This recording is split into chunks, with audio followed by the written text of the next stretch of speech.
El despertar del Buda. Narra la infancia y juventud del príncipe Siddhartha, heredero del trono de Kapila, quien crece rodeado de riquezas, amor y placer, protegido por su padre de cualquier visión de dolor o miseria. Sin embargo, un día Siddhartha se enfrenta por primera vez a la vejez, la enfermedad y la muerte, experiencias que le provocan una profunda crisis interior y lo llevan a cuestionar todo cuanto conoce. El príncipe Siddhartha era el hombre más feliz de la India. Brahma, el divino soberano de los cielos, había juntado en su persona el valor de Rama, paladín invencible de las leyendas, con la profunda sabiduría de los poetas solitarios que en las laderas del Himalaya, lejos de los hombres, pasan su vida componiendo himnos religiosos. Su padre era Suodhana, de raza guerrera, rey de Kapila, mantenedor por medio de las armas de la conquista del territorio indio realizada por sus antecesores. Su madre, la gentil Maya, y según contaban los poetas de la corte, habíalo concebido en un bosquecillo del Palacio de los Cisnes, tendida en lecho de marfil, cubierta por la lluvia de rosas que desde lo alto lanzaban las divinidades absortas ante su belleza, y viendo en sueños cómo descendía del cielo un pequeño elefante, blanco como la espuma del mar, que dulcemente penetraba por su costado izquierdo. Murió la hermosa Maya, segura de haber sido escogida por Brahma para dar al mundo un ser que, por su sabiduría, estaba destinado a que lo adorasen los hombres. Y el rey Suodhana casi no pudo llorarla, ocupado únicamente en la educación y cuidado de su hijo. Dichoso príncipe Siddhartha. Jamás se vio educación mejor aprovechada. Este muchacho, nacido en el bosquecillo de Lumbini en una noche serena, bajo el susurro de las altas palmeras, entre los suspiros de las rosas y contemplado desde lo más profundo del cielo por los 100.000 ojos de Brahma, que parpadeaban como inquietas estrellas, sabía todo lo humano, presentía lo desconocido y no abría la boca sin que experimentaran asombro los brahmanes y guerreros de la corte de su padre. Un día llegó a Kapila y se presentó en los jardines del Palacio de los Cisnes un viejo decrépito, amarillento, arrugado como una manzana seca. Iba andrajoso como los parias que mendigan en los caminos a riesgo de que los maten, pero los guerreros que guardaban las puertas del palacio, enormes hojas de oro sutilmente afiligranadas, en vez de apalearlo con sus lanzas, dejáronle pasar, prosternándose con grandes extremos de respeto. Todos le conocían. Aquellos ojos que brillaban dentro de sus profundas órbitas como la estrella en el fondo de una cisterna eran los del viejo Asita, un poeta de quien toda la India oía hablar como de un ser sobrenatural. En su cueva del Himalaya, cerca de las nieves y visitado por las fieras, pasaba los años guardando una santa inmovilidad. Dejaba que días enteros se parasen sobre su cabeza los pájaros de la montaña, creyéndolo ídolo de piedra, mientras él mentalmente componía himnos interminables a la gloria de Brahma. El rey, fuerte y membrudo, haciendo sonar su armadura de placas doradas, corrió al encuentro del solitario, prosternándose hasta besar sus pies descarnados y tortuosos como pequeños haces de sarmientos cubiertos de seco pergamino. Los santos andrajos del poeta rozaron el mosaico de los dorados e interminables salones, hasta llegar a la habitación donde sobre cojines de pluma de ibis y cubierto con pieles de tigre pasaba las noches el valeroso rey Suodhana. Hasta mí, dijo el penitente, ha llegado la fama de tu hijo, y si abandoné mi retiro de la sagrada montaña, donde jamás llega el hombre impuro, fue tan solo por conocerlo.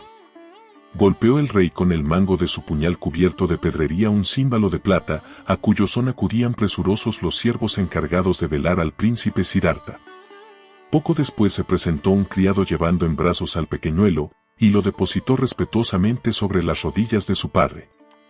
Fijó sus ojos profundos el viejo Asita en este niño que, como 1000 veces habían dicho los cantores de la corte, era resplandeciente de hermosura. Su piel morena, lustrosa, con jugo de intensa vida, brillaba como el oro, y en sus pupilas, a pesar de ser densamente negras, encontraba el anciano poeta la expresión melancólica y plateada de la luna llena cuando mira desde el cielo las impurezas de los mortales. Sus manos huesosas y amarillentas de cadáver acariciaron estos miembros redondeados por la grasa infantil, semejantes a un capullo estremecido por la exuberancia de vida comprimida. Alzó Asita los pies gruesos y regordetes del niño, y al ver en sus plantas unos círculos y rayas que reproducían la imagen del sol, no pudo resistirse a su emoción y cayó de rodillas, llorando como un muchacho. El poderoso rey, que tantas veces había atravesado por entre bosques de lanzas y nubes de flechas sin contraer el rostro ni vacilar sobre su caballo de guerra, palideció creyendo que solo una desgracia inmensa podía arrancar lágrimas a un hombre que había logrado vencer las impurezas de la materia, e insensible a todo placer, lo era también al dolor, al frío y al hambre. No lloro por tu hijo, dijo el poeta adivinando la inquietud del rey, no leo desgracia alguna en su porvenir. Lloro por mí, que, viejo y caduco, no podré ver el día en que tu hijo dará al mundo la ley que será su salvación. Acuérdate, oh rey, de lo que digo. El príncipe Siddhartha no se dejará dominar por los goces materiales, no se sentará en tu trono, pero será más, mucho más, será el sabio de los sabios, el Buda que ha de salvar al hombre. Y el viejo Asita, inclinándose de nuevo con los brazos plegados ante los soles impresos en los infantiles pies, salió del palacio de los cisnes, pasando indiferente entre las filas de guerreros y brahmanes prosternados. Y emprendió el retorno al Himalaya para esperar el día en que las águilas del sacro monte pudiesen alimentarse con su flaco cadáver. Esta visita aumentó las inquietudes que en el vigoroso rey habían producido el sueño de Maya al concebir a su hijo y las señales de alegría celeste que acompañaron su nacimiento. Le halagaba que el poderoso Brahma y los divinos habitantes de sus innumerables cielos se preocupasen del porvenir del hermoso niño que comenzaba a vagar por los salones del palacio, ocultándose unas veces detrás de las enormes ánforas de porcelana traídas por las caravanas del Imperio Amarillo, o agazapándose entre las piernas de su padre, contra las cuales se restregaba suavemente como un gatito travieso, hablándole con balbuceo dulce y cariñoso. Gran cosa era el porvenir profetizado por el santo poeta del Himalaya, pero el rey prefería verle señor de Kapila, respetado por todos los soberanos de las orillas del Ganges, administrando recta justicia desde su trono de oro, bajo un quitasol de seda y un abanico de plumas, cabalgando al frente de los 10.000 guerreros de la tribu de los Aquias, leones ante cuyos pechos de acero rompíanse las lanzas enemigas y que entretenían sus días de paz cazando el tigre en la selva o amaestrándose en el manejo del arco, para lo cual tomaban como blanco a los parias aborrecidos. La profecía de Asita preocupaba al buen rey, ya que su hijo había de abandonar trono y riquezas por desprecio a los goces materiales, él evitaría tal peligro, seduciéndole desde la infancia con cuanto de bello y esplendoroso existe en el mundo. 7 años tenía el príncipe Siddhartha cuando el venerable Udayana, sacerdote de palacio, dijo al rey que era llegado el momento de adornar con las joyas propias de su categoría a este niño que correteaba desnudo por los anchurosos salones, entre los brahmanes envueltos como fantasmas en blancos mantos de finísimo lino y los saquias guerreros, que, cubiertos desde el cuello a las ingles por áureas escamas, semejaban enormes peces de oro. Los mejores joyeros de Kapila trabajaron para el príncipe, y un día, en presencia de la corte, ciñóse Siddhartha a los riñones el faldellín de seda bordado de flores de oro con grueso realce, por entre las cuales revoloteaban pájaros fantásticos, 1000 veces más hermosos que los ibis del Ganges.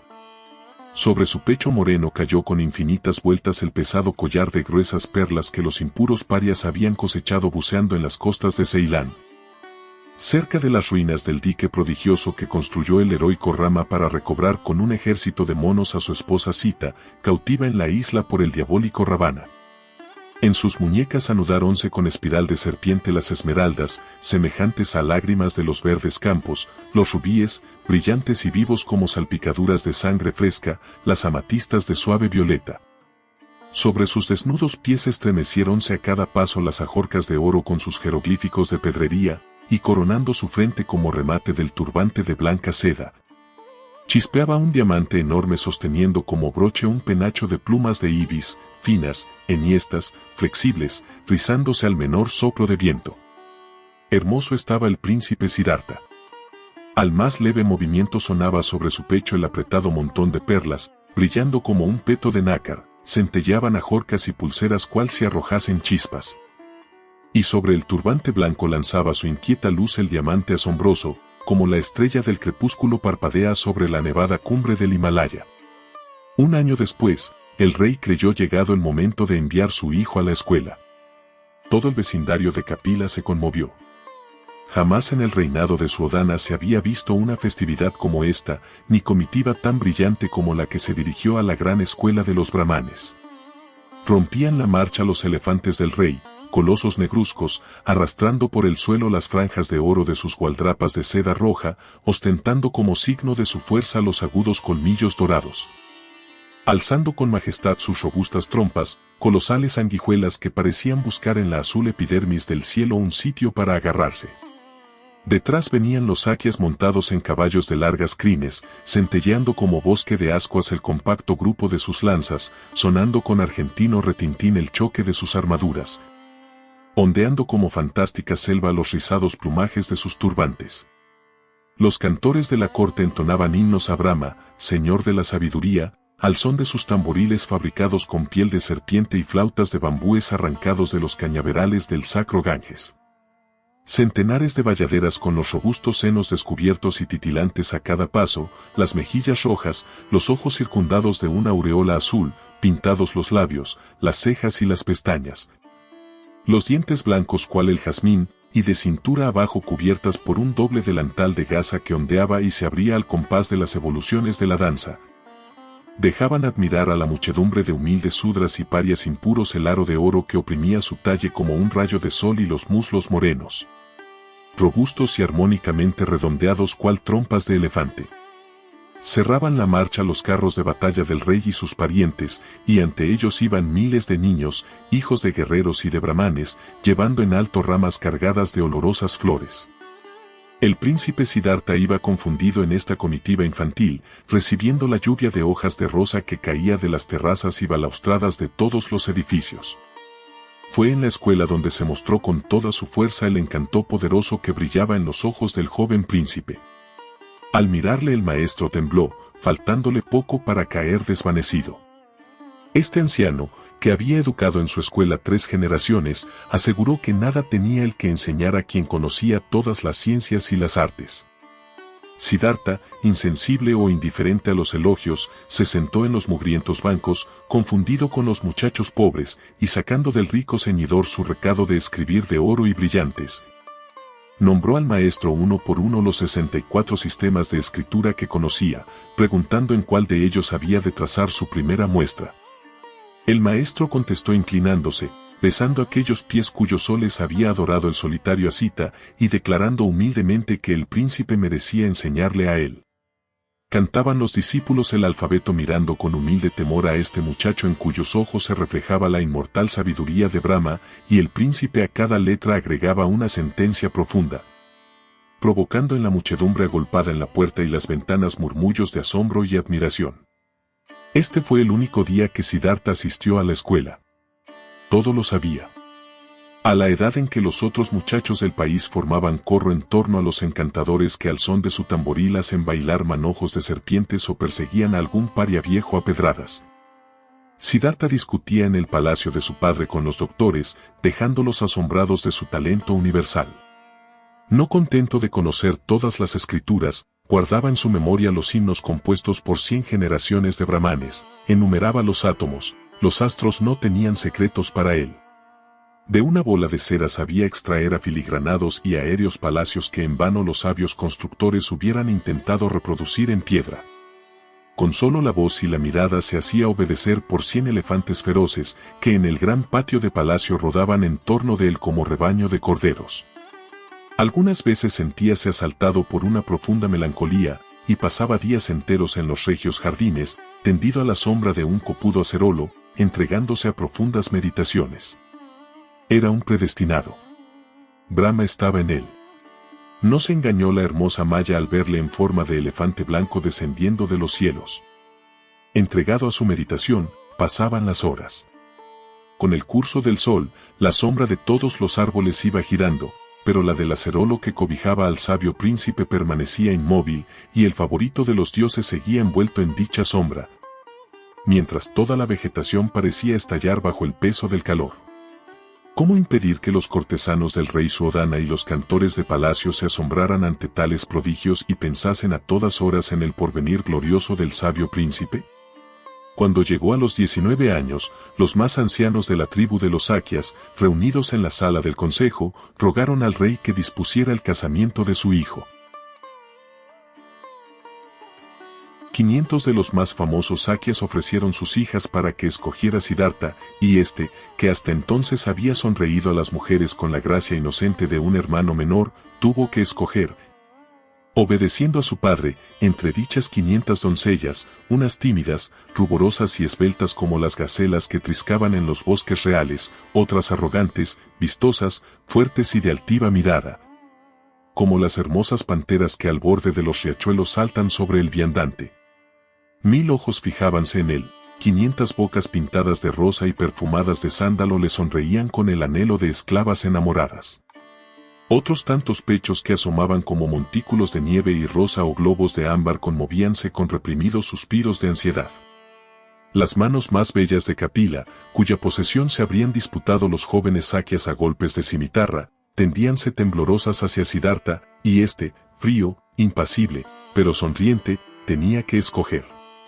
Querido de los dioses, señor de la sabiduría, hermoso como un héroe y disputado por ojos dignos de adorar a Mara, el dios del amor, con razón decían muchos que el príncipe Siddhartha era el hombre más feliz de la India.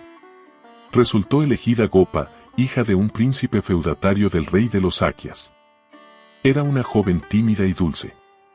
El día en que las 500 doncellas nobles se disputaban con los ojos al príncipe Siddhartha, permaneció alejada en un extremo del salón, casi oculta entre las esclavas que la acompañaban.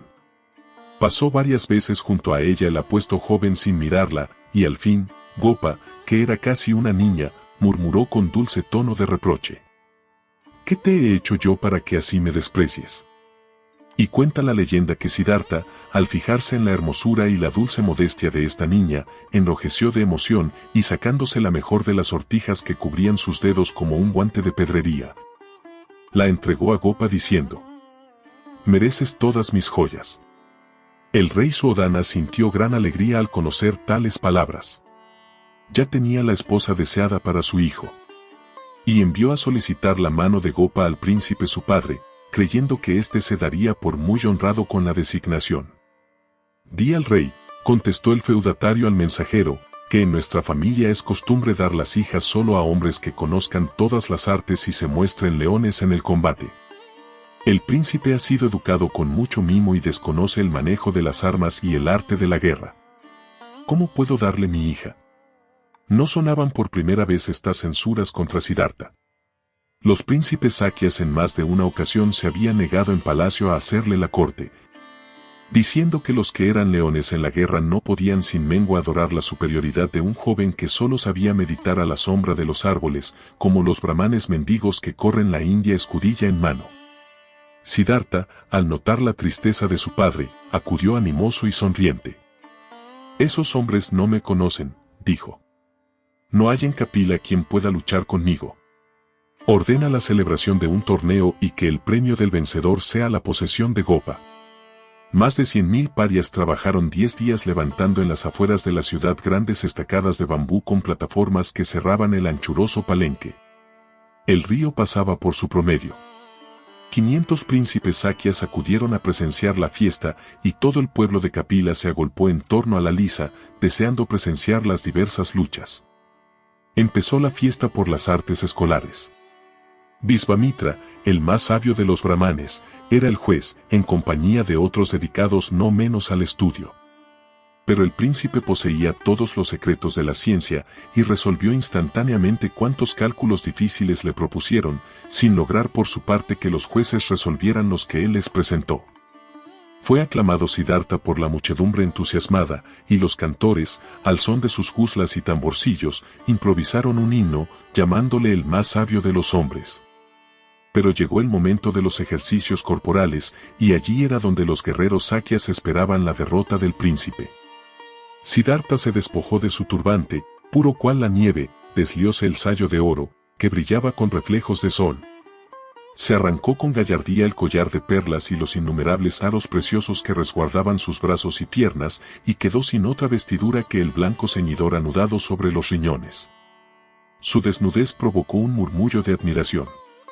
Las hermosas damas se deleitaron contemplando este cuerpo esbelto y gallardo como el de Rama, fuerte y musculoso, sin rudas protuberancias que alterasen la suavidad de la piel.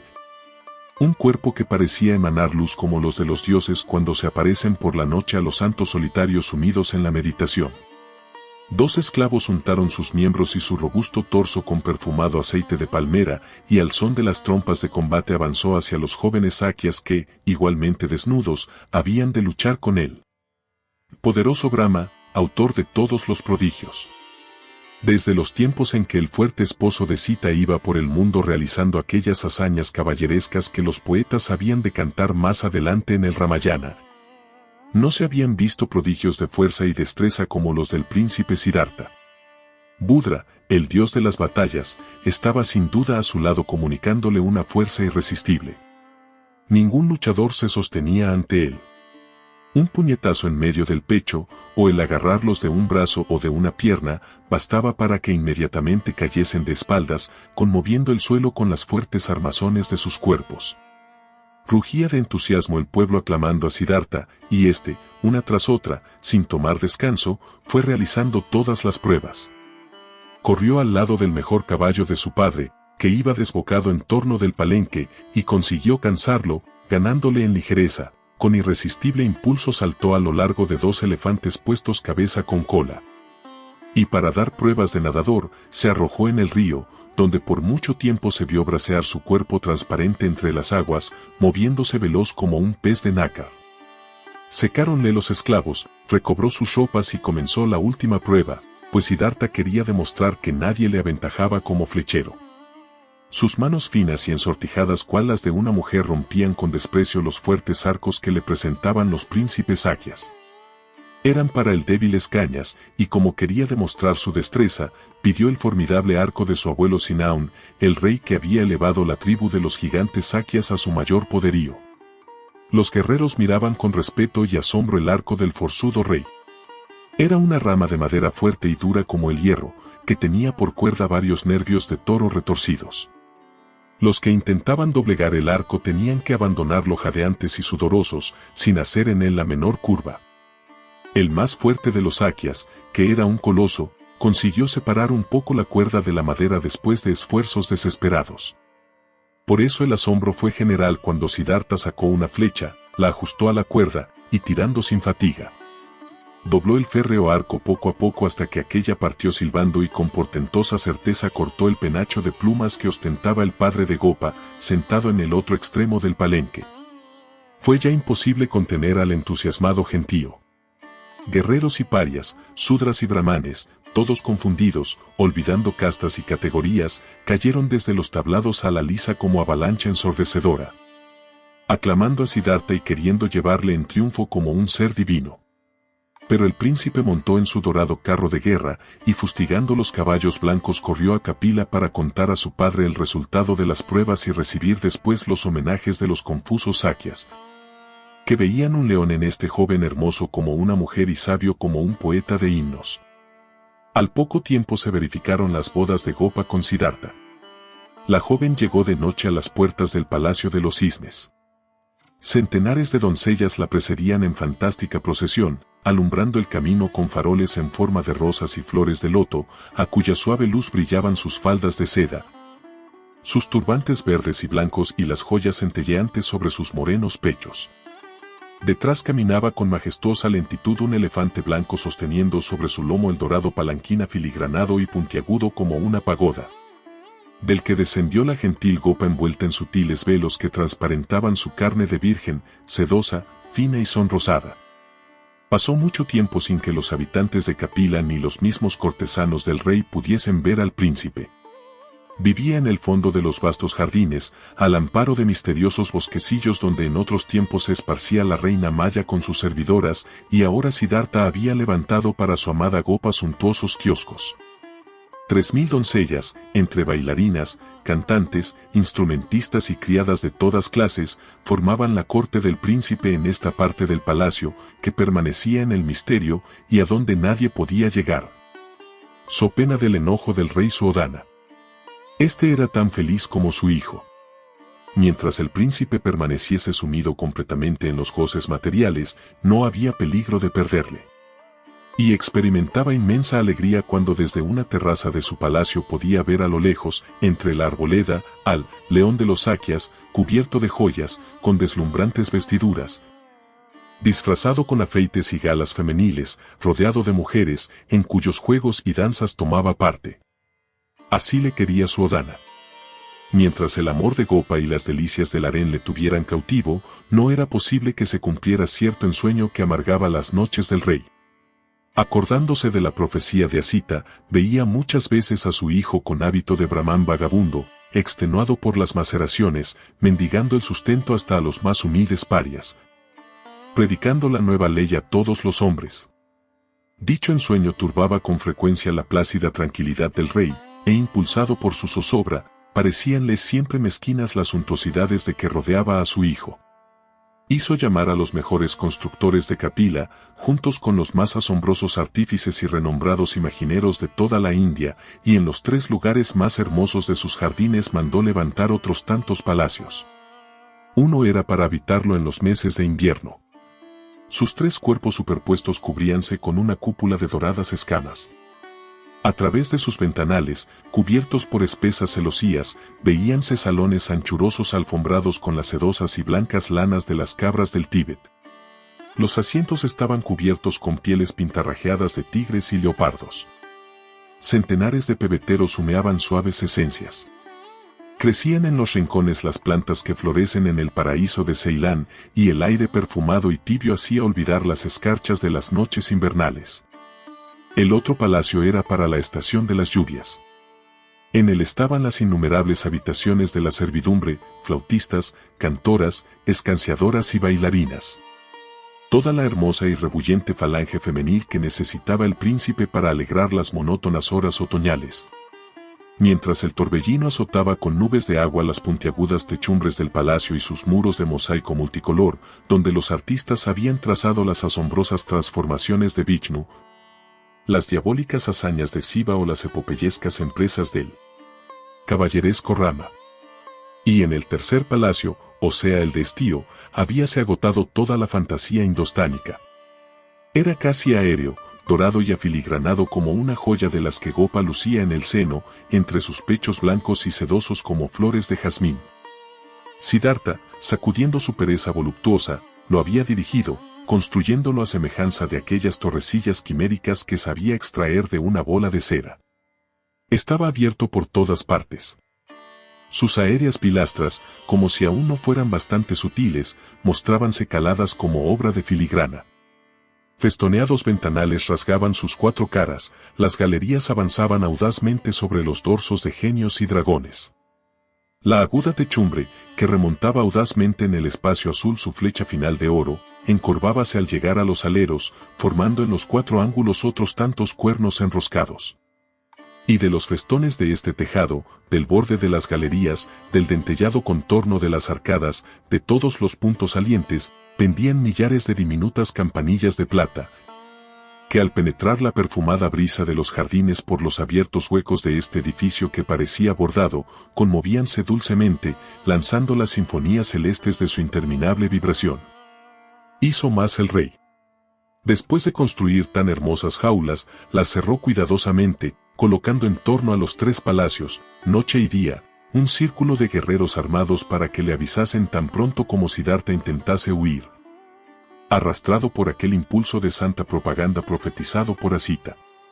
Pero al visitar a su hijo convencíase de lo inútil de tal precaución.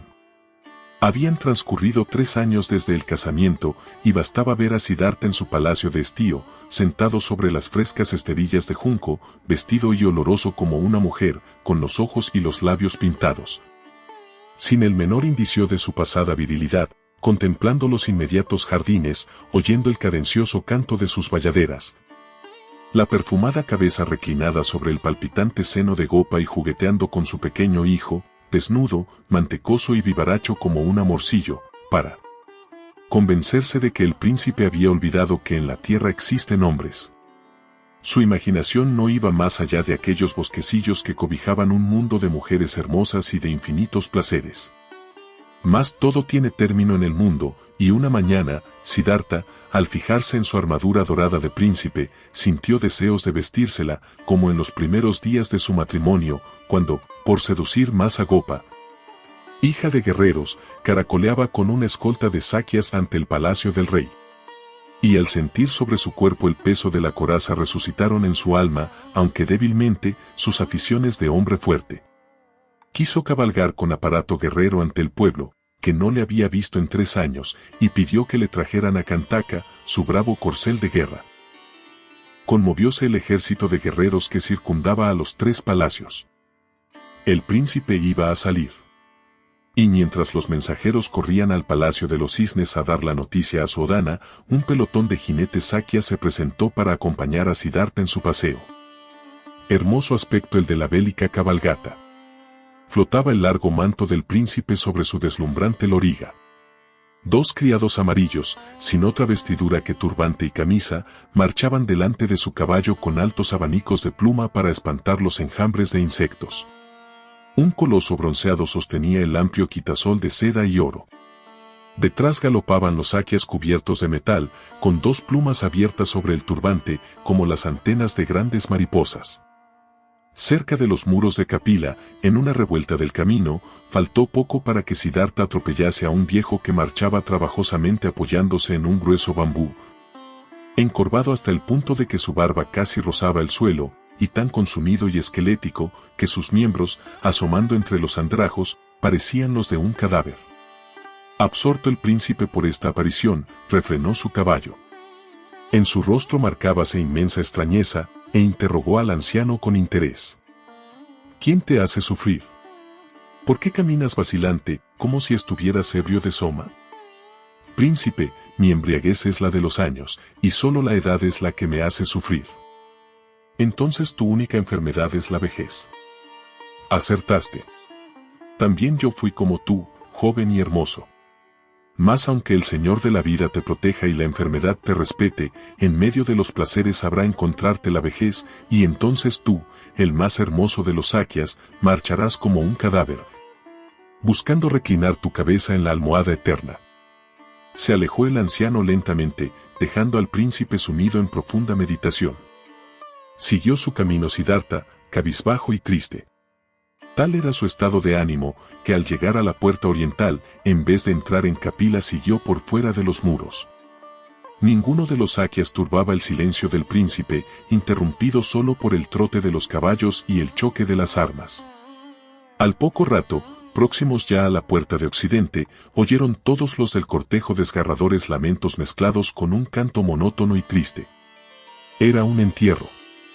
Se alejaba de la ciudad, dirigiéndose a un montículo en cuya cumbre veíase la pila de resinosos pinos que había de convertir en cenizas el cadáver.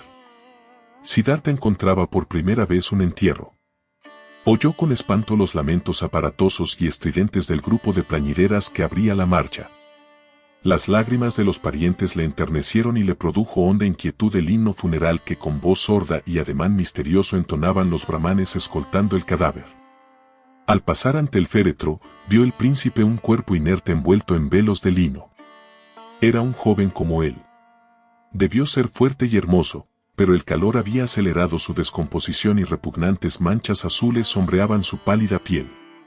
Revolvió Siddhartha su caballo, y seguido de la escolta tornó sobre sus pasos. No quería continuar el paseo. Por primera vez veíase en presencia de la muerte. Había oído hablar de ella como de una hermosa transformación que devuelve el espíritu puro al seno de Brahma. Pero viéndola de cerca la encontraba horrible.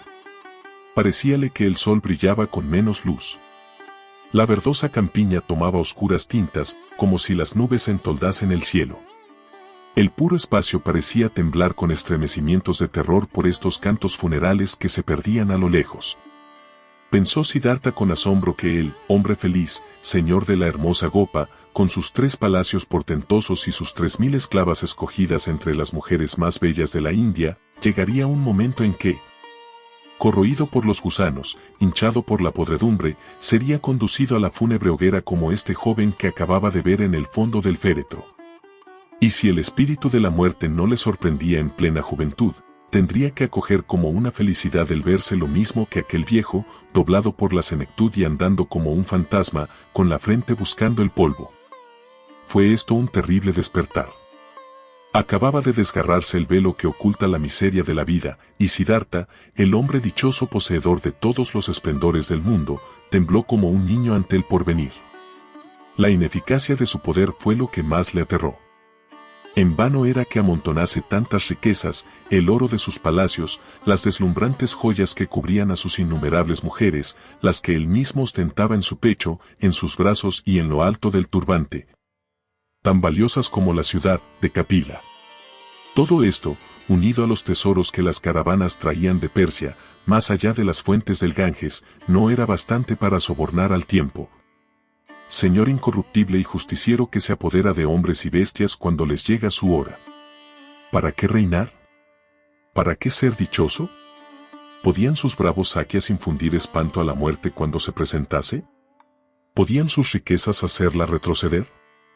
Y el príncipe, cual si huyese de un peligro y deseara verse cuanto antes en sus encantados palacios, cuyos umbrales jamás atravesaba el dolor, hizo galopar su caballo, sin fijarse en los portadores de las reales insignias, que trotaban jadeantes y sudorosos junto a él.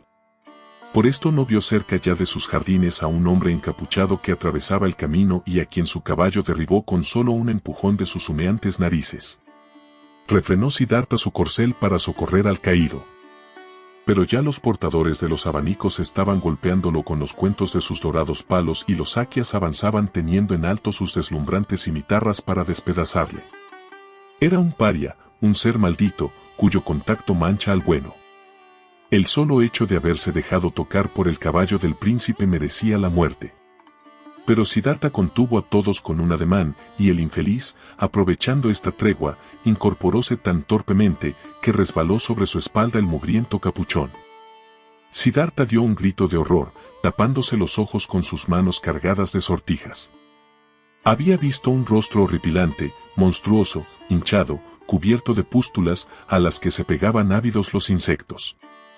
Sus labios roídos dejaban visibles los dientes en perpetua y diabólica sonrisa, sus ojos, casi tapados por tumefacciones asquerosas, tenían el brillo de amarillentos tizones. Era una carátula infernal, una mueca espeluznante, solo comparable a la de los monstruos que aparecen en los sueños. Acostumbrado el paria a causar en todas partes igual horror y asombrado de no recibir mayores castigos, huyó a través de los campos, mientras el príncipe seguía con las manos ante sus ojos.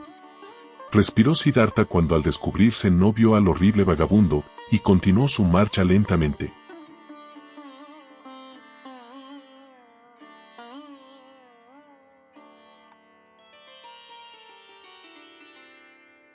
El portador del viejo quitasol, como experto cortesano, pareció adivinar la pregunta que vagaba en los labios de su señor.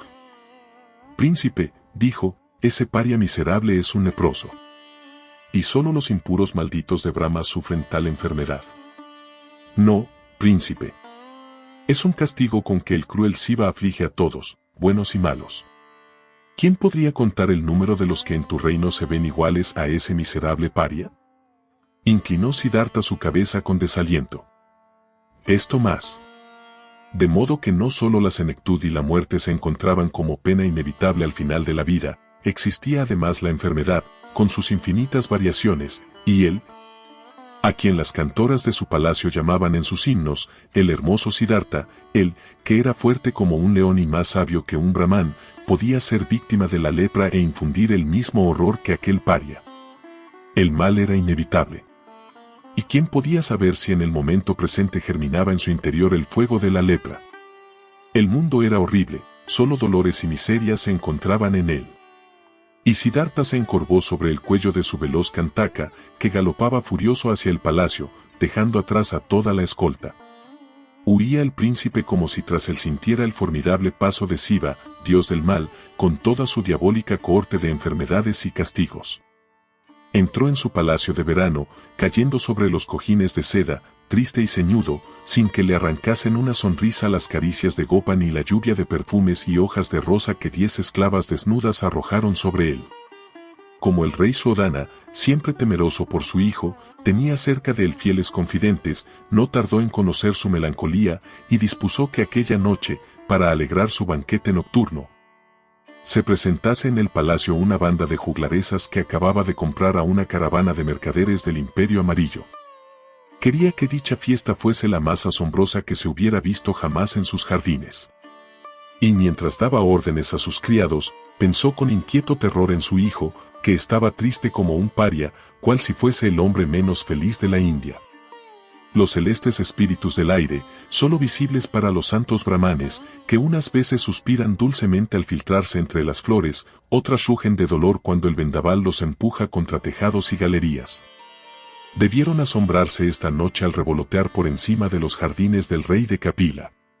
Ya no eran suyos los bosquecillos donde en otro tiempo paseaba la reina Maya, esperando el celestial descenso del elefante blanco.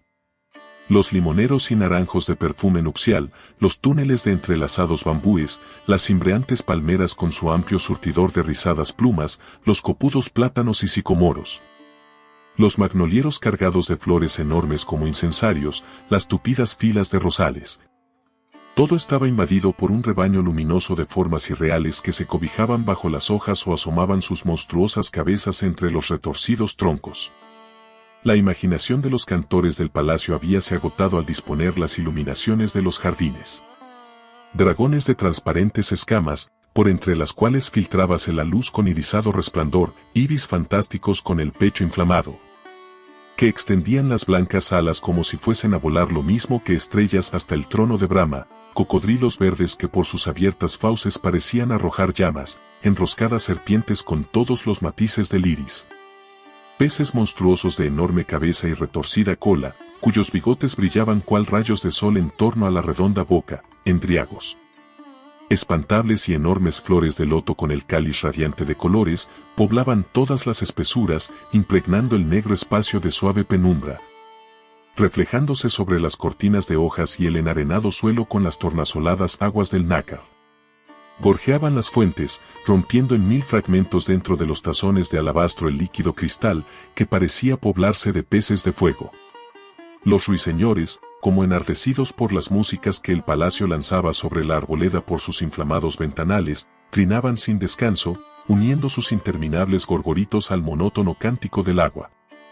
Hasta los oscuros límites del jardín animábanse con los reflejos metálicos de aquella fila circular de guerreros que velaba, renovándose día y noche, para guardar al príncipe Siddhartha. Toda la corte de mujeres del venturoso príncipe estaba en movimiento en el palacio de estío. Abajo, en las cocinas, centenares de esclavas arreglaban las viandas en trenzadas canastillas de palma, cubrían de flores los platos de porcelana, coronaban de frescas y anchas hojas las ventrudas ánforas. Y otras siervas, forzudas y casi viriles, sin otro traje que un corto sayo, llevando ajorcas y brazaletes de bronce en sus desnudos miembros, cargaban con todo esto, conduciéndolo arriba, a la sala del banquete. Parecía el ensueño de un poeta ebrio de Soma este salón que ocupaba todo el piso superior del palacio. 4 estatuas de Ra, la diosa de la abundancia, alzábanse en los ángulos, gigantescas hasta sostener la techumbre con la punta de sus mitras doradas, los cuerpos pintados de rosa suave, los ojos con cerco azul lanzando una eterna y majestuosa mirada de amor, un cinturón de oro cubriendo su sexo, y escapándose de sus deslumbrantes chaquetillas el manojo de enormes y múltiples pechos. Símbolo de la nutrición del mundo. En los paños de pared que resultaban angostos por ser muchos los ventanales, veíanse escenas de caza, de amor y de guerra hechas en mosaico, cuyas pequeñas piedras rojas y azules alternaban con el oro. Al calentarse el techo de sándalo con el vaho de la fiesta, lanzaba su olorosa respiración, impregnando el espacio de dulce perfume. El suelo, de anchas losas de mármol ajustadas y cuidadosamente pulidas, reflejaba invertidos todos los objetos, cual si se hallasen estos sobre un lago cristalizado. Trípodes de bronce sostenían centenares de urnas, en las cuales las mechas de algodón ardían hundidas en sal y oloroso aceite de palma. El inquieto parpadeo de las luces hacía vibrar esta amalgama de dorados y de brillantes colores, y lo mismo las 4 diosas que las figuras de los mosaicos, parecían adquirir una vida momentánea para unirse a la fiesta. Los inmensos coros de rosas y magnolias, jazmines y azucenas que por las noches, envueltos en la oscuridad de los bosquecillos, anunciaban su presencia con interminable himno de perfumes. Habían huido del jardín para invadir en masa el palacio de estío. Enroscábanse como serpientes a las columnas, trepaban por el afiligranado de ventanas y puertas para caer en desmayadas guirnaldas, agrupábanse formando macizos en todos los rincones. Orlaban las ochavadas mesillas de menudo mosaico, los ventrudos cojines de seda, los enormes canastillos repletos de viandas, las ánforas a cuyas anchas bocas se asomaban, palideciendo turbadas por el punzante aliento del soma fermentado, derramándose finalmente como oleadas de colores y perfumes por el transparente pavimento y los tendidos cuerpos de las mujeres. La cena del príncipe Siddhartha iba a terminar. En el suelo, sobre almohadones o encima de las mesillas, estaban las grandes fuentes de porcelana china, las graciosas canastillas, las pequeñas ánforas de plata, en un lado los pasteles de miel y de huevo. En otro los montones de rubios dátiles, la leche preparada de diversos y agradables modos, las frutas presentadas en atrevidas pirámides, todos los prodigios de la alimentación india, que repugna la carne sanguinolenta, buscando el sustento en los productos de la tierra. Los grandes cántaros, volcados por las robustas esclavas, vomitaban con sonoro gluglú el hirviente soma de tono ambarino coronado por guirnalda de brillantes. El príncipe había recobrado su plácida sonrisa de otros días, sumiéndose en la felicidad inerte del que todo lo tiene y nada desea. Al comenzar el banquete, los tristes recuerdos de la mañana pasaron como fugaces lucecillas por su memoria. Luego, el aspecto de la fiesta borró estas penosas impresiones. Habíase despojado de su famoso collar de perlas. El luminoso joyel seguía brillando en lo más alto de su turbante, y su moreno cuerpo, perfumado por el baño de la noche, envolvíase en una bata de seda listada diagonalmente de blanco y verde. Sentado en un montón de cojines, tenía a Gopa junto a él, frotándole el fuerte pecho con su graciosa cabecita, como gata cariñosa, mientras su cuerpo adivinábase a través de la amplia vestidura de gasa a rayas opacas y diáfanas. Dos niñas hermosas, sin otro adorno que el cinturón lumbar, manteníanse a ambos lados de los esposos moviendo cadenciosamente grandes abanicos de plumas. Resbalaba la luz sobre sus cuerpos juveniles, próximos a ensancharse con el calor de la naciente pubertad, acabando por absorberla su piel, blanca como la flor del almendro. Frente a Siddhartha extendíase toda su inmensa corte de mujeres. En lugar preferente, tendidas sobre pieles sedosas y tapices de 1000 colores, estaban las favoritas, servidoras íntimas que alcanzaban el favor de Siddhartha, sin que Gopa, señora indiscutible, experimentara la menor emoción en su tranquilidad de esposa oriental, satisfecha con ser la primera. Unas eran esbeltas, blancas como el marfil, transparentando en las satinadas y frescas redondeces de sus miembros la graciosa tortuosidad de las venillas azules y el ligero arrebol del calor y la vida.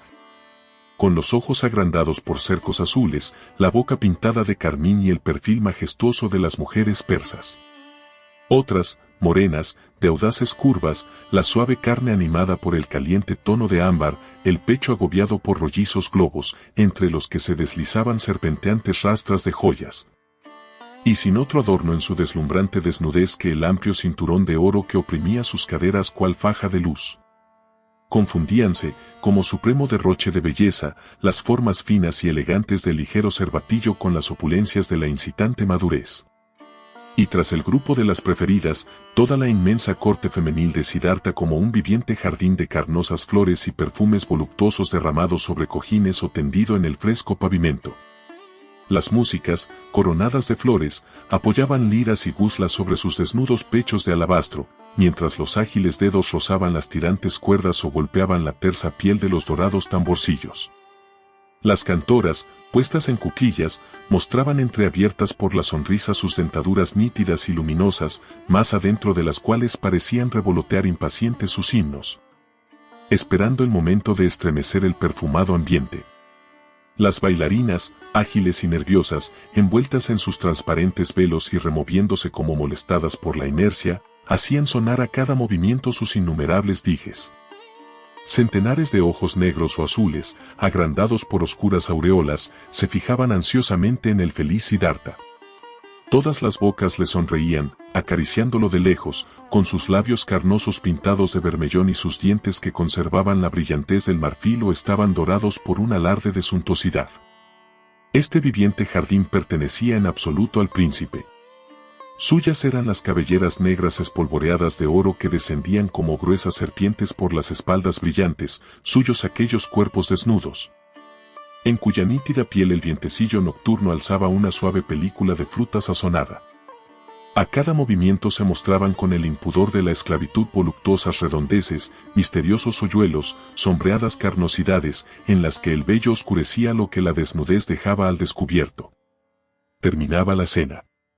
Gopa, con el rostro sonrosado por los vapores del soma y la mirada húmeda y amorosa, apoyaba con pasión su cabeza suave en el pecho del príncipe, como si quisiera penetrar hasta su corazón. Siddhartha, feliz en esta atmósfera de amor, miraba a su inmensa corte, correspondiendo con una sonrisa de Dios satisfecho a la muda admiración de mujeres. Rompieron en prolongados arpegios los dorados instrumentos, y las voces lentas y cadenciosas de las cantoras empezaron a entonar las alabanzas del príncipe, bello como Rama y fuerte como todos los héroes juntos. Y de repente las inquietas bayaderas saltaron al centro del salón con nerviosa agilidad de felino, desplegando como alas deslumbrantes los velos de tul en que se envolvían. Mostraban en su mirada inmóvil y en sus formas duras, ágiles y comprimidas, el fuego de la sacerdotisa y la fuerte esbeltez de la Virgen.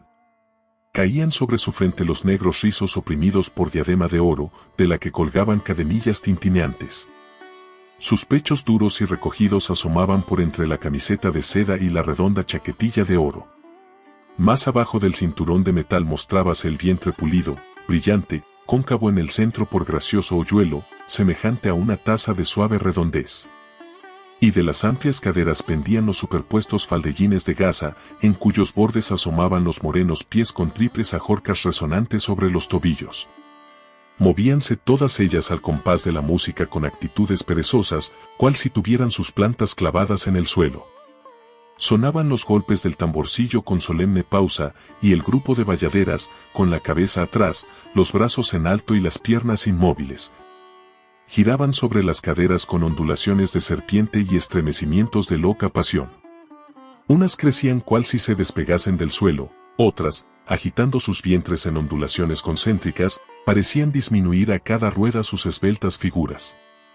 Cuando la música, cada vez más lenta, parecía próxima a extinguirse, cuando un hálito ardiente de pereza y voluptuosidad soplaba sobre los salones y los ojos iban entornándose, temblando los pechos con ansiosa emoción, mostráronse de pronto los instrumentos poseídos de loca furia, vibraron las cuerdas cual si fueran a romperse, redoblaron los pequeños tambores su estrépito de orgía, marcando un delirante galope, y las bayaderas, semejantes al paria que duerme en el bosque y despierta sintiendo en su rostro el aliento del tigre, saltaron estremecidas, con los brazos cruzados tras la nuca como asas de marfil de gallarda ánfora. Y empezaron a girar frenéticas, lanzando gritos de excitación. Las cabezas caídas atrás mostraban la tirante garganta estremecida de placer.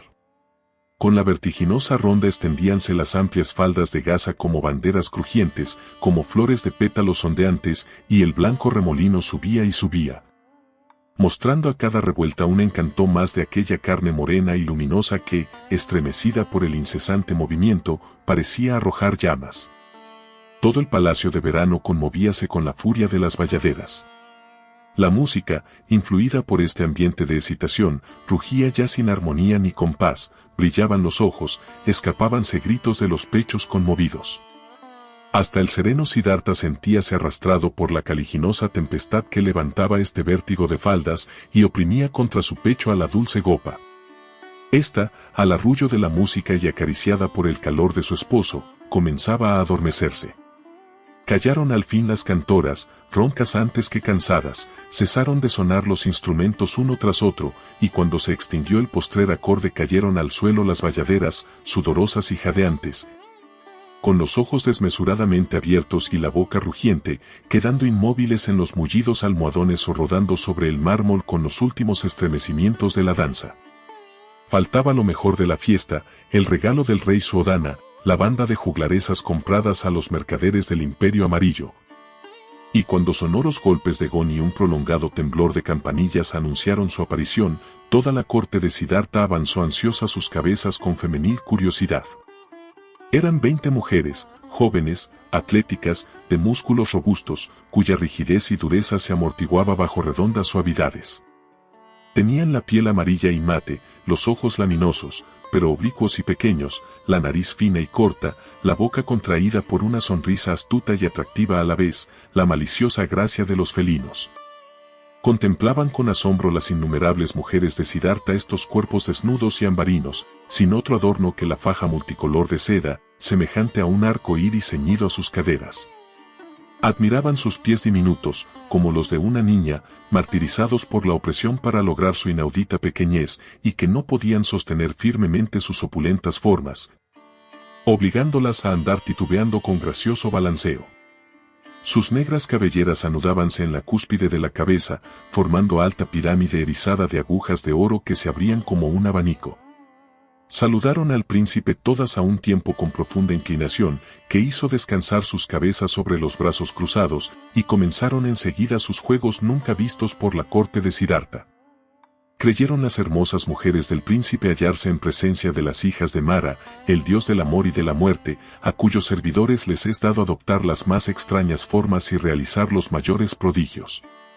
Los juglares indios, que en las plazas de Kapila hacían bailar serpientes encantadas o escamoteaban niños, parecían insignificantes comparados con estas hembras amarillas. Saltaban unas sobre otras cual ágiles panteras, formando en un instante audaz torre de miembros, que se movía sin sufrir la menor oscilación, volteaban como pelotas a grandes distancias. Pasando de los hombros de una compañera a los de otra, sosteníanse con asombroso equilibrio en el extremo de un bambú, arrojábanse, sin herirse, agudos cuchillos que rozaban la piel de la que estaba enfrente, clavándose en tablas, donde quedaba marcado de este modo el contorno de las juglaresas, quitábanse a flechazos, una por una, las agujas de su peinado, y tendidas en el suelo, descoyuntábanse adoptando formas monstruosas que hacían prorrumpir en gritos de terror a las mujeres de Siddhartha, obligándolas a cubrirse los ojos con las blancas manos para seguir mirando a través de los dedos. Y así transcurrieron las horas. Gopa, dormida al fin sobre el pecho de Siddhartha, había sido conducida al lecho por las robustas esclavas, acostándola junto a su pequeño hijo. En el gran salón la atmósfera parecía arder, caldeada por centenares de lámparas, pesados perfumes y el punzante vaho de carne femenil.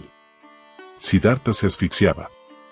Aturdido por el estrépito de la fiesta, pensó en la frescura y la dulce soledad de sus jardines, y haciendo una señal a las juglaresas para que no interrumpieran sus trabajos, salió del salón sin ser notado por su corte. Y fue a descansar en la galería casi aérea con orla de campanillas que rodeaba las 4 caras de su palacio. A sus pies extendíase el inmenso jardín sumido en fresca sombra. De la fantástica iluminación que lucía horas antes solo quedaban entre las hojas pavesas inflamadas de papel brillando como luciérnagas.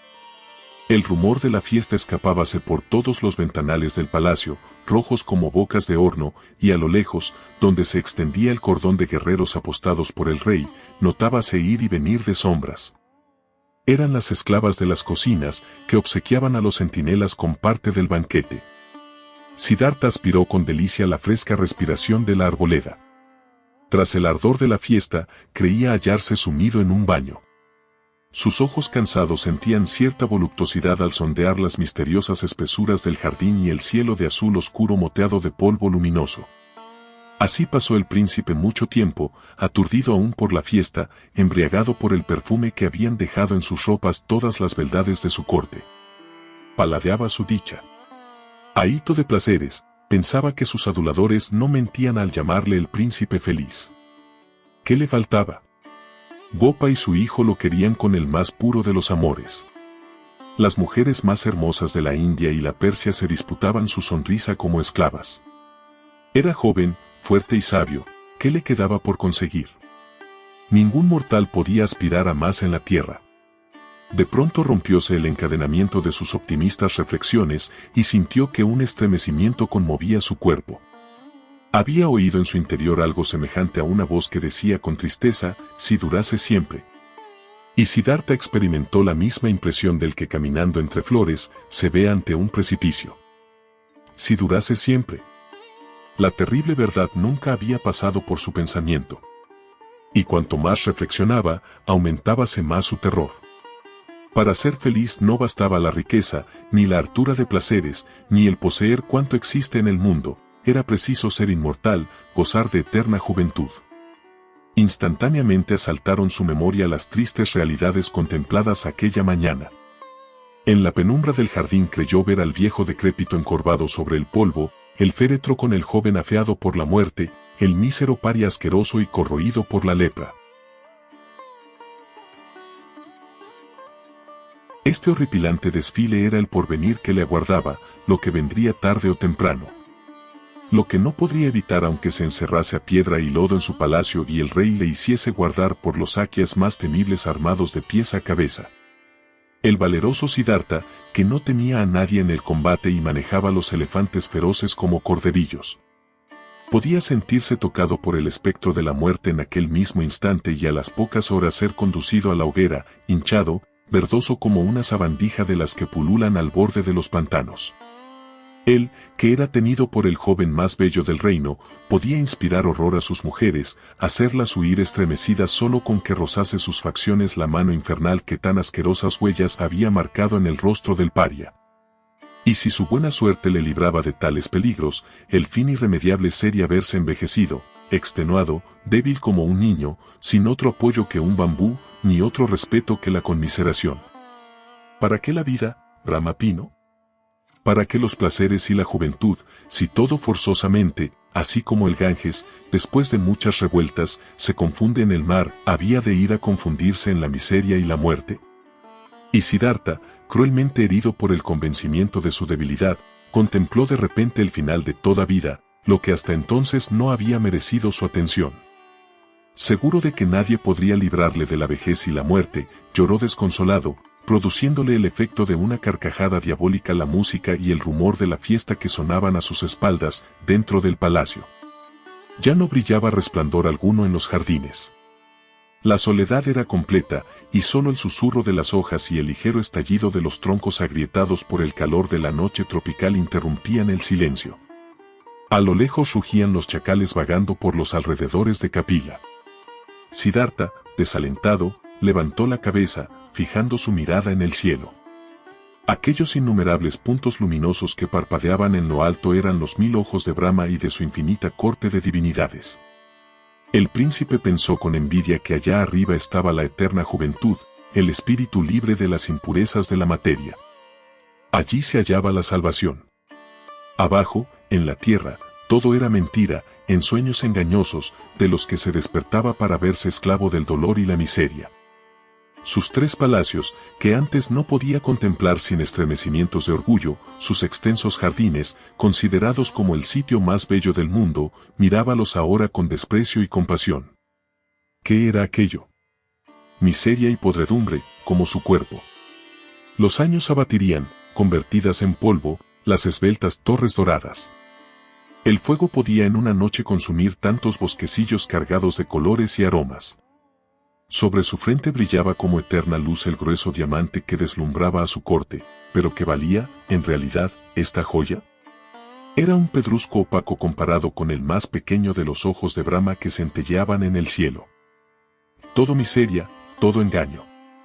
Y el príncipe, con la generosidad nativa de su corazón, sintió lástima al pensar en aquella humanidad ciega que no adivinaba el verdadero fin de su existencia.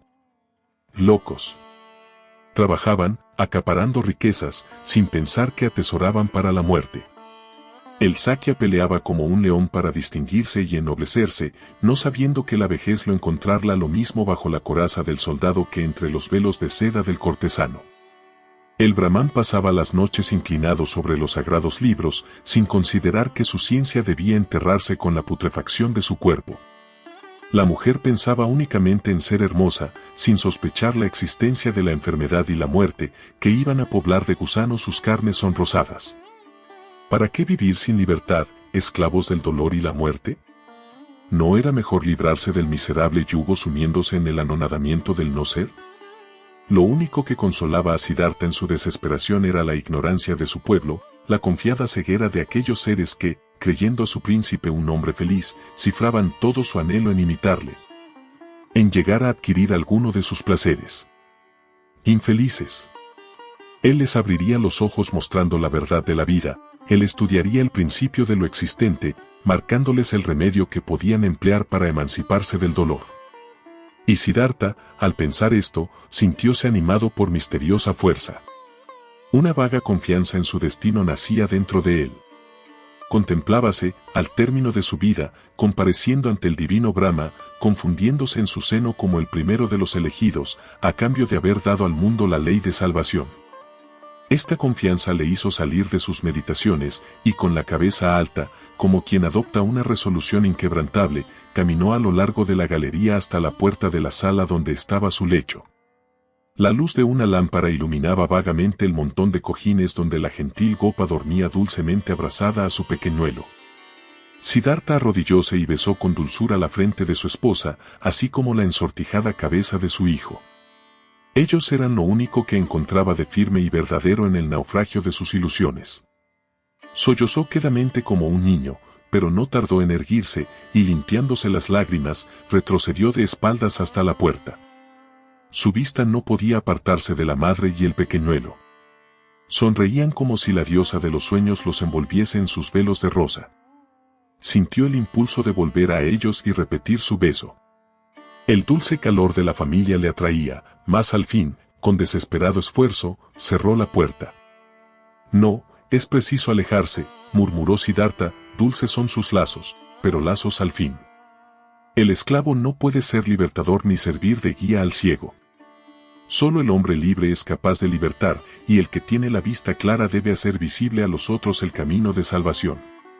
Había descendido del palacio, y caminó por el jardín, silencioso y ligero. Apenas si las hojas crujían bajo sus pies. Los bambúes apartábanse a su paso. Cruzó la línea de guerreros saquias sin que nadie le viese. Dormían apoyados en los árboles. Caídas ante ellos estaban las ánforas vacías de Soma, regalo de las esclavas.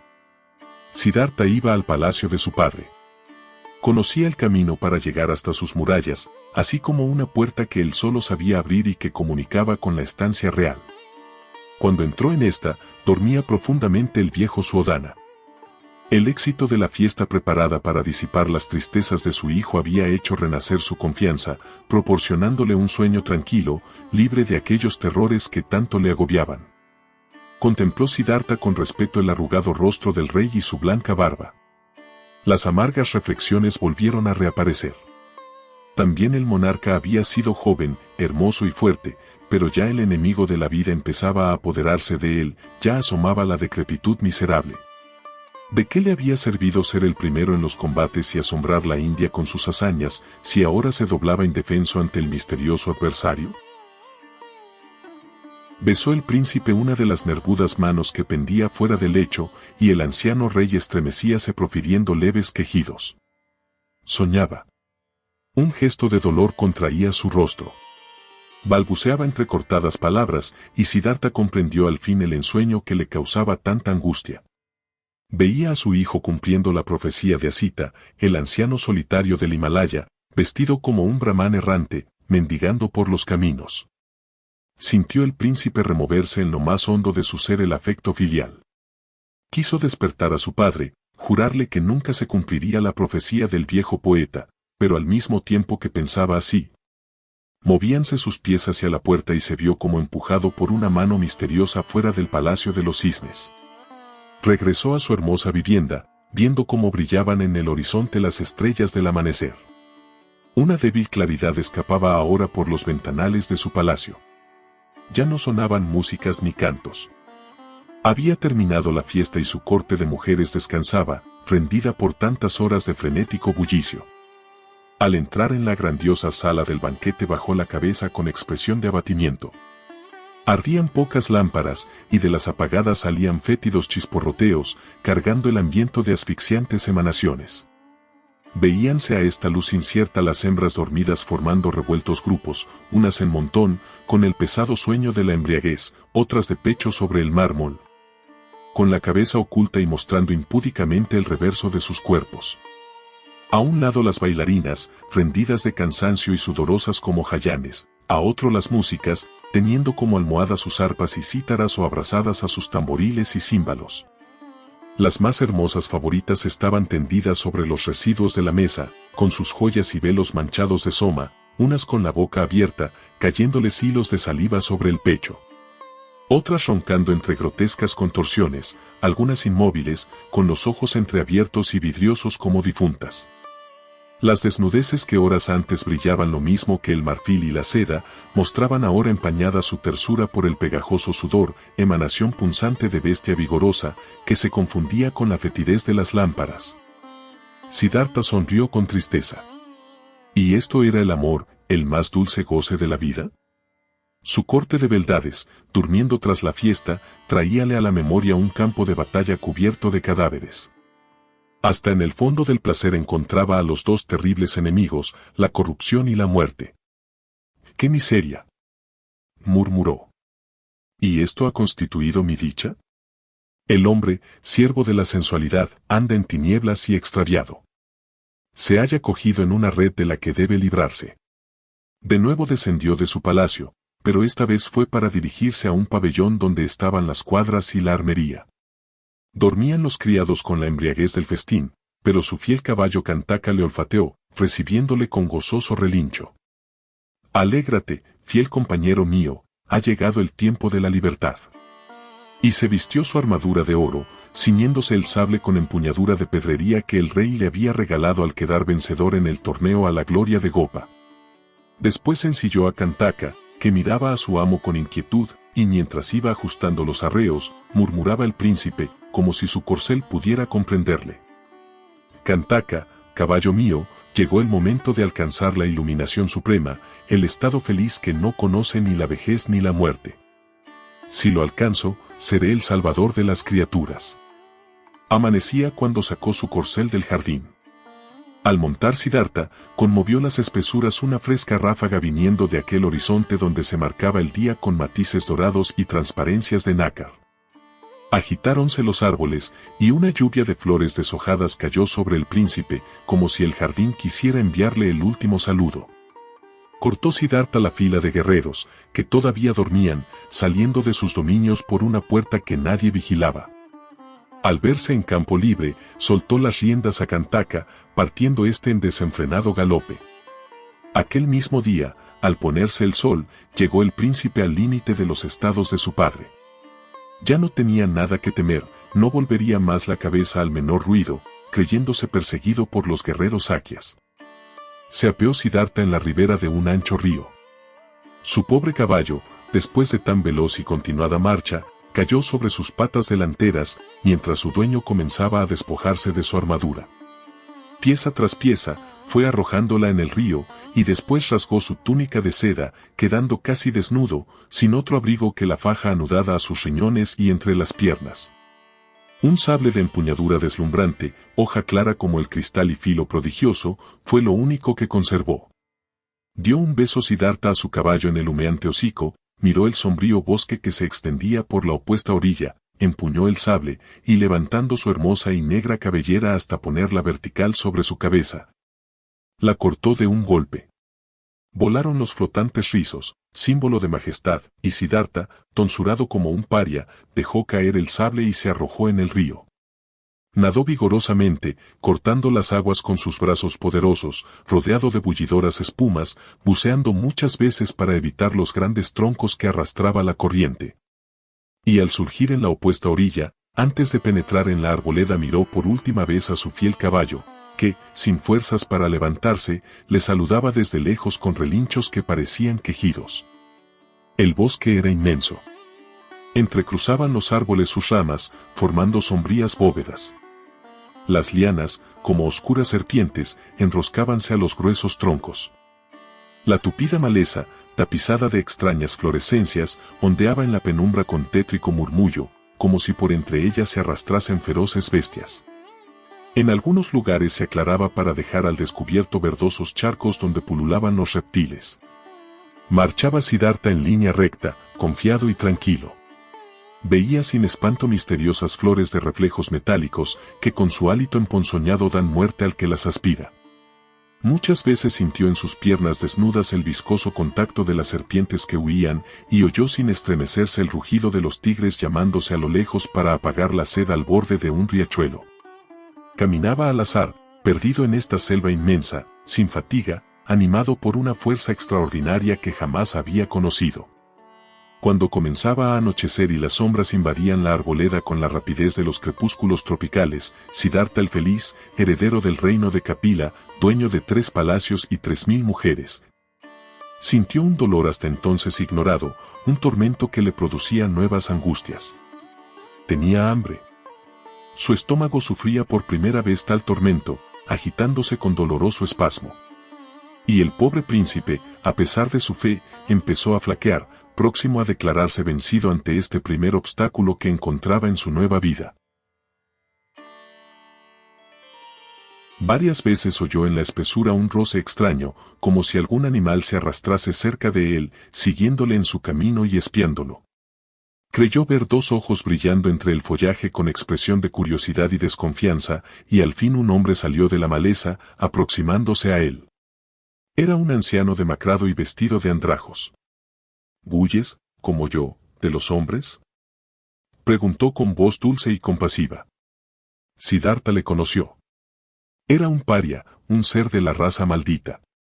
Y sin poderlo evitar, renacieron sus escrúpulos de educación, retrocediendo cual si evitase mancharse con su contacto. —No temas —dijo el anciano, interpretando mal su repugnancia. Soy de los tuyos, de los desgraciados, de los que hallan más piedad en los tigres de la selva que en los habitantes de las ciudades. Soy paria como tú y sufro resignado la desgracia de mi nacimiento. Y mirando atrás, como si le escuchara toda la India, dijo con tristeza. Ah, hombres. Os empeñáis en crear castas, en suponer que todos los seres no somos iguales ante el Divino Padre, y las enfermedades y la muerte se encargan de desmentiros, pues lo mismo atacan al mísero paria que al orgulloso Brahmán. Y siervos son del dolor el uno y el otro. Esto gustó a Siddhartha. Desvaneciéronse sus escrúpulos al encontrar en el anciano perseguido un eco de sus propios pensamientos. La noche había cerrado. El viejo se sentó al pie de un árbol corpulento, y Siddhartha hizo lo mismo, aceptando de sus manos impuras una torta de arroz hervido, que constituía toda su fortuna. Y Siddhartha, el príncipe feliz, pasó la noche con el paria. El poderoso Suodhana, gran rey de Kapila, habría muerto de pesar al ver a su hijo en amigable conversación con uno de aquellos seres malditos que sus guerreros cazaban como fieras en los bosques o cosían a lanzadas cuando cruzaban el camino de la comitiva real. Escuchó el príncipe con profunda atención al anciano. Un nuevo misterio de la vida se estaba revelando para él. Todos los hombres eran iguales ante Brahma el Omnipotente, y este ser que sufría y amaba, este vagabundo despreciado, resultaba idéntico a los más altos feudatarios de su padre. ¿Por qué las diferencias de castas? ¿Qué motivo había para que un hombre, por su nacimiento y sin cometer culpa alguna, quedase aislado de los otros, siempre fugitivo y perseguido, temiendo más a sus semejantes que a las fieras? Durmió Siddhartha toda la noche al lado del anciano. Cuando hubo amanecido, el paria siguió su marcha y el príncipe púsose a examinar el lugar donde se hallaba. Se vio en un pequeño espacio libre de la selva. Muros de tupido follaje lo cerraban por todas partes, y a espaldas de Siddhartha elevábase una higuera silvestre, gigantesca, centenaria, con el tronco nudoso, como formado por varios árboles enroscados, sosteniendo un oleaje vertical de anchas hojas que parecía perderse en el espacio. Envolvió el augusto silencio de la selva el alma del joven en santo recogimiento. Mecíanse sobre la maleza enormes mariposas semejantes a flores vivientes. Sonaban entre los árboles invisibles aleteos anunciando el paso rápido de algún ramillete de plumas que desaparecía lanzando agudo chillido. Siddhartha deseaba meditar lejos del mundo, donde no llegase a él ninguna impureza de la vida, donde con profunda abstracción y rígida inmovilidad pudiera su pensamiento penetrar en la esencia de la creación. Así llegaría a saber si era cierto, como él sospechaba, que para el hombre todo consiste en la ilusión de las formas, y que detrás de ésta se halla eternamente el dolor y el no ser como única verdad. Tendióse el príncipe al pie de la corpulenta higuera y su cabeza se apoyó en el hueco formado por dos raíces tortuosas que, avanzando, se hundían en el suelo a muchos pasos de distancia. Entonces ocurrieron cosas sorprendentes, viéndose claro que Siddhartha era el hombre destinado a salvar a sus semejantes. Ni el menor estremecimiento agitaba su cuerpo. Sus ojos, abiertos e inmóviles, perdíanse en el infinito con la vaga y vidriosa mirada del cadáver. Sus codos, apretados contra el costillaje, alzaban rígidos los brazos con las manos abiertas. ¿Cuánto tiempo permaneció así? Él mismo no lo supo nunca. Pasaban los días y las noches, sin que abandonase su sitio al pie del árbol. Unos cuantos granos de arroz del resto de aquella torta que le dio el paria fueron todo su alimento. La santa meditación le dominaba, haciéndole insensible al ambiente y al dolor. Zumbaban los venenosos insectos en torno a él, picándole el rostro, caían sobre su cuerpo los rayos de aquel sol de fuego que hacía estallar las ramas de la selva como si fueran a incendiarse. Sobrevenían las rápidas y espantosas tempestades del trópico, con sus lluvias torrenciales que inundaban el bosque, su granizo que hacía doblegarse a los árboles, sus rayos que partían en dos los más gigantescos troncos. Y Siddhartha no movía siquiera una mano para abrigarse o espantar los aguijones que le herían. Envejeció rápidamente. Consumióse la grasa de su cuerpo, cayeron sus cabellos, su piel se hizo negra, marcando las agudas aristas de su esqueleto, hundiéndose en los pómulos, formando surcos entre costilla y costilla. Envolviendo como rugoso pergamino los huesos descarnados de sus brazos y piernas. ¿Cuál de sus hermosas mujeres de Kapila le hubiese reconocido? Sus ojos se perdían en el fondo de las cuencas, que eran ya profundas cuevas. Y Siddhartha siempre inmóvil, como un cuerpo que espera el retorno del alma vagabunda por el infinito. Saltaba sobre él la pantera desde la inmediata maleza con ánimo de devorarle, pero alejábase al momento después de husmearlo, creyéndolo un cadáver. Acercábase el león cautelosamente, abriendo sus descomunales fauces, fijaba sus amarillas pupilas en sus ojos inmóviles, le rozaba el rostro con su ardoroso aliento y sus agudos bigotes. Y se alejaba también en busca de vivos. La gruesa serpiente descendía de las ramas con traidora ondulación, arrollábase lentamente a su cuerpo, descansaba su chata cabeza sobre la boca del penitente, esperando el momento de herir. Erizándole el vello con el soplo de su silbido venenoso, y al fin, deshaciendo los terribles nudos, retirábase como si el príncipe fuese un cuerpo putrefacto. Todos lo creían muerto. Si pasaba algún grupo de mercaderes o un paria fugitivo atravesaba la plazoleta, deteníanse todos ante el cuerpo inerte, arrojándole misericordiosamente un puñado de tierra. Los árboles hacían llover sobre él sus hojas secas, su cuerpo hundíase en el suelo removido por las aguas, los puñados de tierra adheríanse a su costillaje, y no tardó en quedar medio enterrado. Como un cadáver a quien las hienas hubiesen removido en su fosa. Pronto esta envoltura de tierra y residuos vegetales germinó con la prolífica fecundidad del suelo de la India. El bosque iba vistiendo su desnudez. Sobre su vientre se desarrollaba la hierba, apuntaban en sus rodillas tallos que poco después iban cubriéndose de hojas. Entre los dedos de sus pies negros, en cuyas plantas marcábase cada vez más la imagen del sol, crecían los hongos y pululaban enjambres de insectos. Y Siddhartha siempre inmóvil e inerte, como si para él hubieran terminado la sensibilidad y la vida. Quería emanciparse del dolor, vencerlo haciéndose insensible, y para ello agotaba toda clase de penalidades. Mientras tanto, su pensamiento iba siempre arriba, en busca de la verdad, que había de salvar a los mortales. Según decrecían sus fuerzas, excitábase su imaginación con la vehemencia del delirio, y veía nuevos mundos, dilatados horizontes. Horribles pesadillas turbaban el curso de sus meditaciones. De pronto veía a Mara, dios terrible de la muerte y del amor, ordenándole que no intentase librar a los mortales de las torturas dolorosas, así como de las corrupciones de la seducción. El dios le ordenaba levantarse, volver a su palacio, mas él seguía inmóvil. Entonces, Mara, irritado, le enviaba a sus innumerables servidores para que lo martirizasen, y la selva poblábase de las más espantosas visiones. Acercábanse al repugnantes enanos y fieros colosos con cabeza de rinoceronte, de cerdo o de galápago. Unos iban cubiertos de escamas como serpientes, otros enfundados en conchas de tortuga. Le oprimían, pretendiendo ahogarlo, aullaban, silbaban, profiriendo horribles bramidos, que conmovían la selva como una tempestad. Le amenazaban con sus sables dentados como sierras, blandían huesos de hombre, esparciendo un olor nauseabundo, cual si acabaran de surgir de la fosa de los muertos.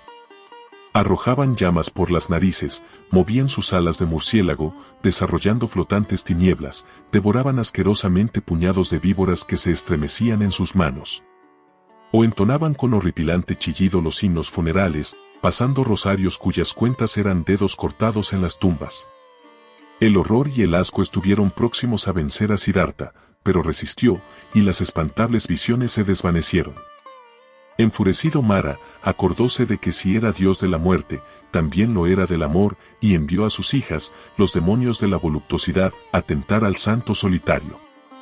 Iluminóse la selva con reflejos de escarlata y oro, estremecióse el aire como si millones de besos palpitasen estallando a la vez. Y Siddhartha las vio aparecer en su hermosura indecible, sonriendo con una seducción que jamás había conocido en su palacio de verano.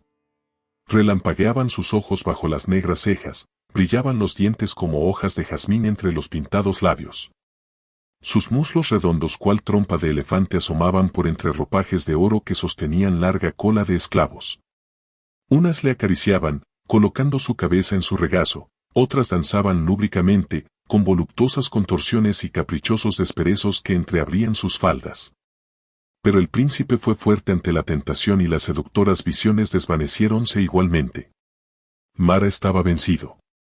No encontró ya el solitario más obstáculos en su santa contemplación. Había muerto para las tentaciones, nada quedaba en el de su pasado. Ni el placer ni el dolor podían conmover la más leve fibra de su cuerpo. Y puro, libre, emancipado del mundo, su pensamiento subió y subió, basta alcanzar la inteligencia suprema y ser dueño de la verdad.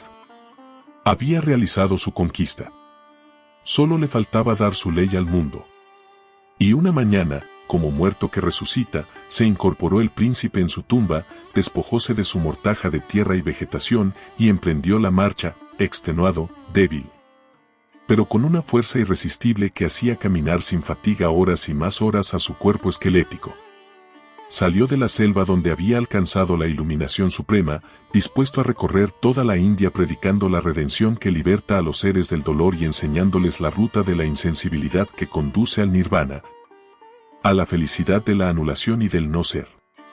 Dio al borde del camino la tumba de un ciervo, y para que la humanidad rompiera con su respeto supersticioso ante las obras de la muerte, desenterró el cadáver, despojándolo de una tela burda que le envolvía.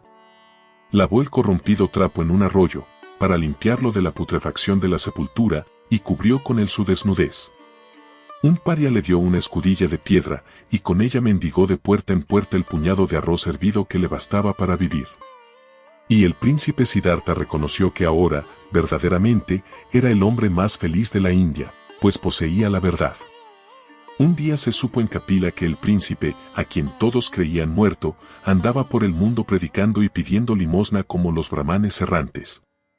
Las 3000 mujeres que aún ocupaban sus palacios horrorizáronse al saber que su antiguo señor, hermoso y brillante como el sol, cubierto siempre de seda y perlas, era negro y apergaminado lo mismo que un viejo y vestía una mortaja robada en una tumba. Se ruborizó el rey Suodhana al tener la certeza de que el heredero de su trono, aquel para quien 500 cocineras trabajaban en el palacio de verano, iba mendigando por otros países un puñado de arroz. Pero Siddhartha era feliz. La India entera conmovíase con sus palabras. Pueblos en masa, príncipes y reyes, le acogían como la voz de la verdad. Inmensas muchedumbres le seguían, y desconociendo su nombre y origen, llamábanle el Buda, el sabio de los sabios. Y el Buda, siempre con su escudilla de mendicante y su deshilachada mortaja, seguía predicando en la santa ciudad de Benarés, a la sombra de una higuera copuda y eternamente verde. Lo que su inteligencia había visto al despertar del sueño del placer y la materia. Que en el mundo, el dolor es lo eterno y lo cierto, y la dicha lo casual, lo inesperado, que iguales los hombres ante la muerte, deben serlo también en la vida, que tan hijo de Dios es el paria como el brahman. Y su doctrina resumíala para todos los humanos en 2 palabras dulces. amor y compasión.